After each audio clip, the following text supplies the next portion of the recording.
6 vessels of Chianti Valley red wine. I've calculated, I spent too much time doing this, 907 bottles of wine. LOL. It's the only way to see what Jesus has done here, is that it is an exuberance. You could invite everyone from Nazareth and Cana to this wedding, and there would be more than enough wine. More than enough. 907 bottles of wine is an extravagance. It's ridiculous. It would be like my mother and father purchasing and filling a grocery store for our family. Way too much. Why would Jesus do this? Jesus wanted to fill Smith's, is that your grocery store? With apple butter. And those who don't like it, I just feel bad for you. You'll miss the party. Wine is a symbol of joy. It is used at celebrations. Jews, I don't know if you know this. This is not something I like to, when I taught college students, I didn't tell them this very often, but you're adults, and we can talk about responsible drinking. Jews did not drink water as ordinary. Because water was not clean. They drank wine and barley beer. So, okay, there was lots of beer. It wasn't as strong as Belgian beers, if you know what I mean.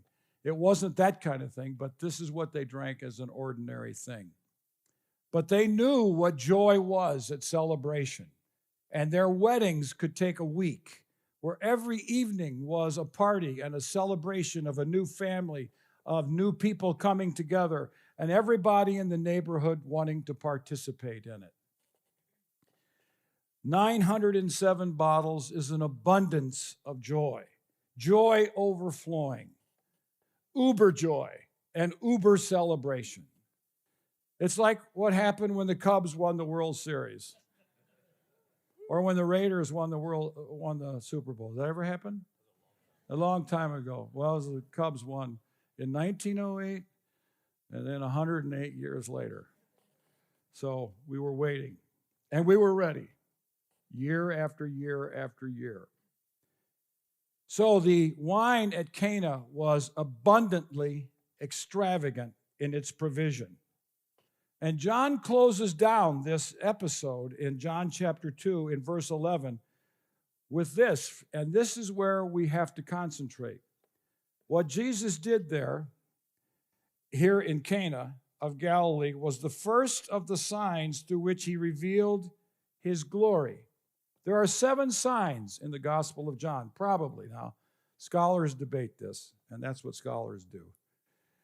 Water into wine is the first one. John tells us that. Then healing the official son in John 4 is a sign. And then feeding thousands of people with bread is the third sign. And then the fourth sign is the lame man healed in John 5. The sixth sign is the raising of Lazarus in John chapter 12. Then the healing of the blind man is probably one. And the resurrection of Jesus is probably the other sign. But perhaps one of them is walking on water, and perhaps one is the miraculous fish catch. We don't know, because John doesn't number them all. He wasn't given to having to give all his points numbers. But there are signs.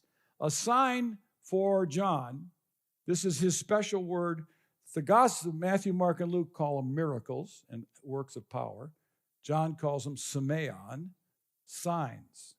A sign is a public deed performed by Jesus that reveals who he is, but it requires faith to see who he is.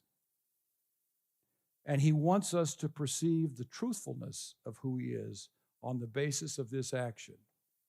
This leads us to become meditators on Jesus turning water into wine. It leads us to want to spend time pondering what this event meant. And because it leaves us to pondering, and that John invites us to ponder because he calls it a sign. He doesn't tell us what the sign means. He says it reveals the glory of Jesus. And so in the wine, we are supposed to see something about Jesus that perhaps we've never seen. And what you see might be different from what other people see. There's no right interpretation of a sign. It's evocative. It's like a piece of art. It's like an icon in the Greek Orthodox tradition. You see it, you look through it, and through it you see the fullness of who Jesus is, more than what you have seen before. A sign, then, is something that continually reveals to true believers the true identity of Jesus. But it is only going to be seen by those who have the trusting ability to look at that wine and say, I see something that God is doing here.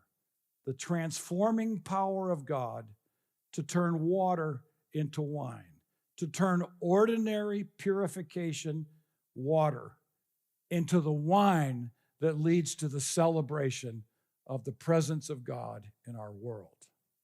It's an amazing act. Of course, it's a miracle, but it reveals the godness of God and the godness of Jesus to look at this wine and to see what God is doing.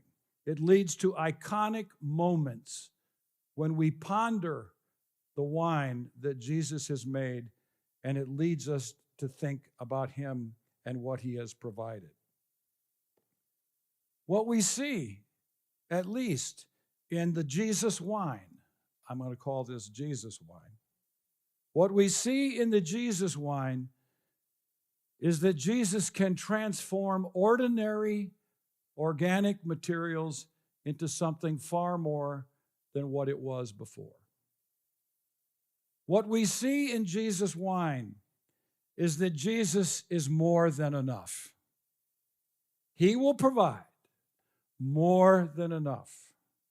And his more than enough will bring more than enough joy to us. Jesus wine has the power to turn political heartaches into the joy of God for who we are, who Jesus is, and how good God is. Jesus wine turns us into the joyous instruments of justice and peace and grace and love and forgiveness in our world. Jesus wine empowers us to look at destructive, earth-degrading policies in our world and to fight for stewarding for what God has created. Now, you get to see creation differently in Nevada than we see in the suburbs of Chicago. We see streets, and we see traffic lights, and we see buildings. You see, do you call these mountains? Mountains and hills that are red and change colors like a rainbow throughout the day. It's beautiful, and you see that, and you know that it is your responsibility as someone who lives with God to steward this good creation of God because it reflects the glory of God. It's Jesus wine. Your hills are Jesus wine. Jesus wine has the ability to turn the fiery devastations in LA into opportunities to learn, to seek community, and to rebuild and to restore, and to bring joy to other people because they will experience the love of God in the faces of others. Jesus wine has the capacities to face with joy our sicknesses, our diseases, and even our deaths. Jesus wine transcends even death and brings joy beyond the grave. Jesus wine can help us face our griefs and our sorrows and our depressions. Most of all, Jesus wine teaches us to be celebrants, to celebrate the goodness of God in the wine that Jesus provides, to become instruments of joy in our world, and to relish each day as an opportunity to walk with God and to serve others. Peter tells us in 1 Peter, take and drink. And he says this, because Christos is Christos in Greek. Christ is delicious. Christ is gracious.